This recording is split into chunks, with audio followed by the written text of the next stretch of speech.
And just like you, I grew up believing that greasing my scalp was going to help me to grow long, luscious, thick, healthy hair. And I believed that applying oil will actually stop the itch of my braids. This is a myth buster that we're going to be talking about today. So if this is something of interest, then stay tuned.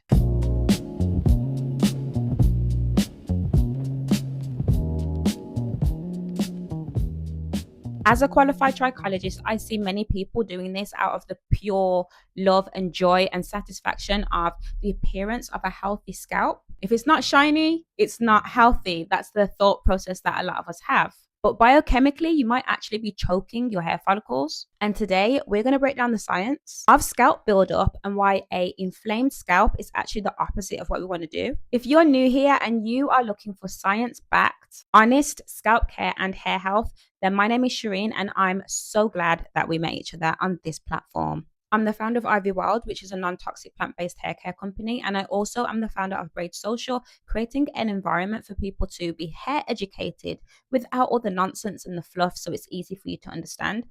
And for me, I'm really passionate about hair education because I feel like it should be accessible to everyone. And also, as a qualified trichologist, I ensure that the formulations of the products that I create are prioritizing our hair's health. So if this sounds like the kind of YouTube channel that you're interested in, don't be shy, hit that subscribe button and let's be friends. You can hit that notification bell so that you don't miss an episode in our Scalp series. But before we look at the biology, I really want to look at the culture and the history. For generations, greasing the scalp wasn't just about our hair routine. It's been so much more than that. It was a sacred ritual of connection. Many of us savor those beautiful bond building memories of being sat in between either your grandmother's legs or your mom's legs with your head on their knee on a Sunday. Like, that was my memory. Just having that beautiful connection, sometimes a painful connection of getting your hair done. And if we look at these practices across the African continent today, these rituals are still a beautiful living reality. In countries like Nigeria and Ghana, the open air braiding markets and communal courtyards are vibrant spaces of connection.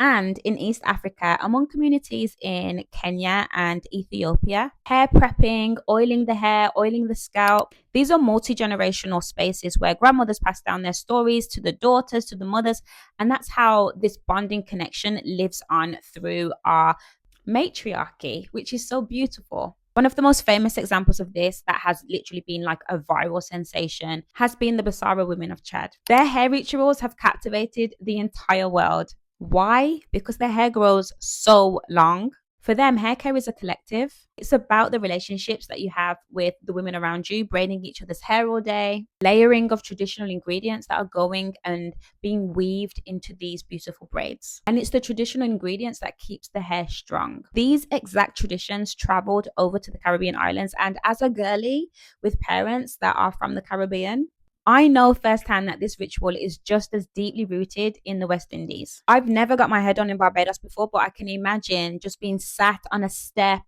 getting my hair braided, watching everyone like play and have good vibes whilst the wind is blowing in my hair and that sun is kissing the skin. Yes, honey, yes. It's a universal language of love. It's also a language of survival and care that kind of like bonds the Black community. Historically, during a time of heavy fats and oils or petroleum-based products, these practices were born out of absolute necessity to maintain our hair. And what we're looking at here is a fascinating paradox. The actual act of greasing the scalp actually conflicts what I've been taught at an educational level and at a scientific level. And yet trying to convince people as to why this is something that we don't necessarily need to do has been really, really challenging. And when I reflect on how these are traditions that are passed down, it's also a reminder that it isn't really about the science. It's about feeling connected to our younger selves, to our history, our culture, and where we're coming from. It's about the touch, the sensation, the smells that take you back in time.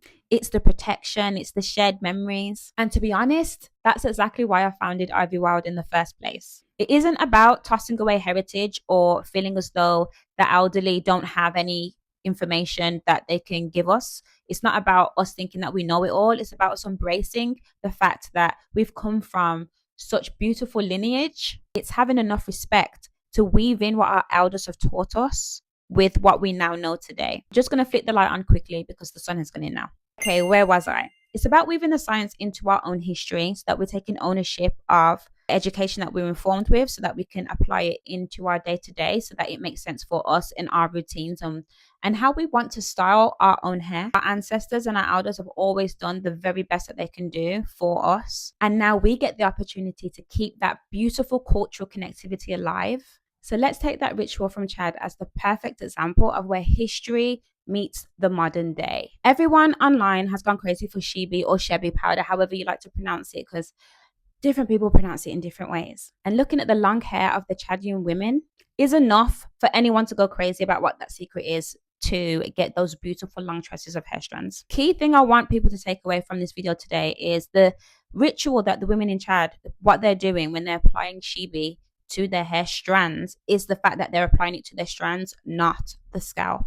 I want to repeat this. The Basara women do not apply Chebe to the scalp. They apply it to the hair strands. Chebe is a mixture of specific seeds, resin, and oils, and it's strictly applied to the actual hair shaft, which is the hair strands itself, not the scalp. And what it does, it acts like a protective cloth and it lubricates the hair shaft so it doesn't snap or break. And because the product is being used to retain length and it's used on the hair strands itself, that is the secret, guys. That is the secret to keeping the hair strands super long. And you'll see again that they're mixing these ingredients with oils sometimes as well. And what that does is create a lubrication so that there's a lot of slip and it's actually length retention that we're observing. It's not that we are seeing someone apply something directly to the scalp and that's helping with the growth. What it's actually doing is helping to retain length. So the Chebe isn't stimulating growth at the follicle, it's helping to retain length on the strands.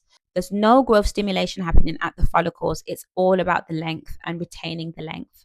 Now, one key difference is that you'll notice from the videos that a lot of the women in Chad are actually using a lot of powder. And the thing is, in this modern Western world that we live in, it's going to be quite difficult to go out on a day-to-day basis with a lot of that powder in your hair. So what I did is I created and formulated a product so that we could use it on a day-to-day basis. And I've combined it with shea butter. It has avocado oil. We also have olive oil in here. And those key ingredients actually help you to retain length whilst also having the styling benefits where it doesn't look super cakey on your hair strands, so you can still rock your hair how you want to rock it. It does contain shea butter in here as well. So if you would like to experience the length retaining Chebe sealing cream, then I will drop the link in the description bar below so you can shop the Other World website and take a look at this product yourself. The professional product protocol is you do not apply this to the scalp. This is going to be great for your hair strands and for helping you to retain your length.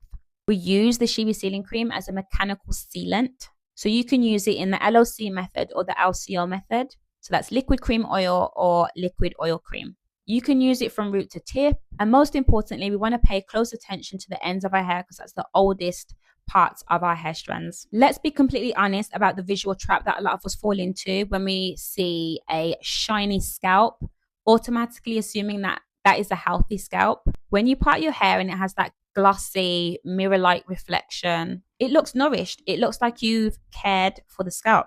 It looks taken care of. If you recall me saying before that our scalp is basically just an extension of our face, as in it's just skin, a healthy scalp should look clean. It should look hydrated. And a healthy scalp actually has like a matte finish to it. When the scalp is hyper shiny, it's because it's greasy. And that shine is actually a sign of like an occlusive barrier. We already know what happens when we have a clogged scalp. It's not going to benefit us. It's actually going to have an environment that's not helpful if we want to grow our hair. That combined with sweat and dirt is a breeding ground for a yeast called Malassezia, which is what we don't want to create. We have to remember that our scalp naturally produces an oil called sebum. And when we layer heavy oils on the scalp directly, we aren't actually moisturizing it. We're actually blocking moisture from penetrating the actual skin or the scalp. I always say if you want something hydrating or moisturizing, let's reflect on what we would do with our bodies. So if you was thirsty, you would drink water. You wouldn't necessarily reach for oil. So I always like to remind people in our braiding workshops that if you're thirsty, you would drink water, you wouldn't drink oil. And that's the exact example that I would use for the scalp. If your scalp is dry, it needs hydration, so it needs something water-based. If a product is water-based, it's going to help your scalp to breathe. Also, going back to malassezia, which is the fungus on the scalp, the microorganisms that are actually living on the scalp want to feed on the oil that you're putting on there. So if you have any scalp conditions like seborrheic dermatitis, for example, what you're going to do is trigger a reaction, causing more flakes, more dandruff, more itching, more irritation. All of that leads to more inflammation. And that weakens the structural integrity of the hair that is emerging from the follicles. Okay, so now I want to talk about protective styling, because I feel like this is a massive struggle when you're trying to figure out what the right thing to do is. Because when our hair's tucked away, whether that be braids, cornrows, weaves, wigs, our immediate reaction is to reach for something like an oil. But if we remember the fundamental rule, which is oil does not equal hydration, water equals hydration, then we can remember that the protocol going forward is going to be to reach for something moisturizing and hydrating for our scalps. Historically, textured hair has been over scrutinized, polished, and judged.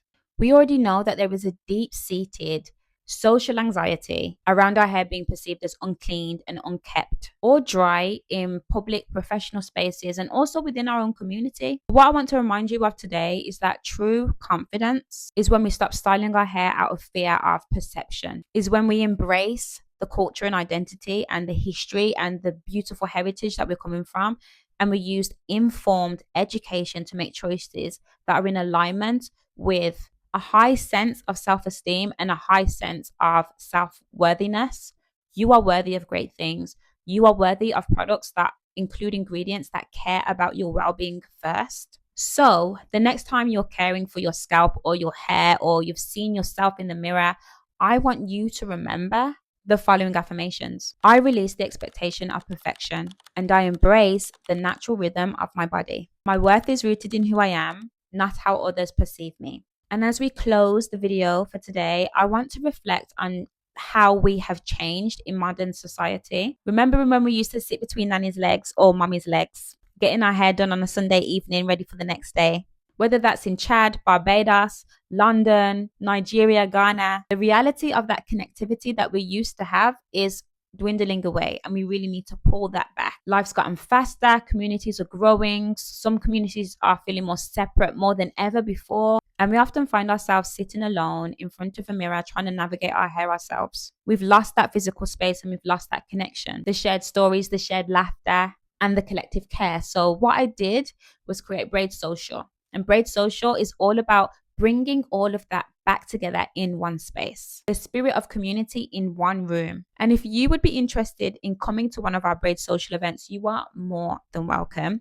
The link is in our description bar below to our Eventbrite page, and I cannot wait to see you there. My name is Shireen. I hope you enjoyed the video. If you did, please subscribe. As I record this at the moment, I'm at 450 followers, and I think that we need more friends over here. I'm really enjoying making these videos. If you like the video, please share it with someone that you think would also appreciate it. Don't be shy. Comment below. We've been getting some great comments, and I can't wait to see you in the next video. See you soon.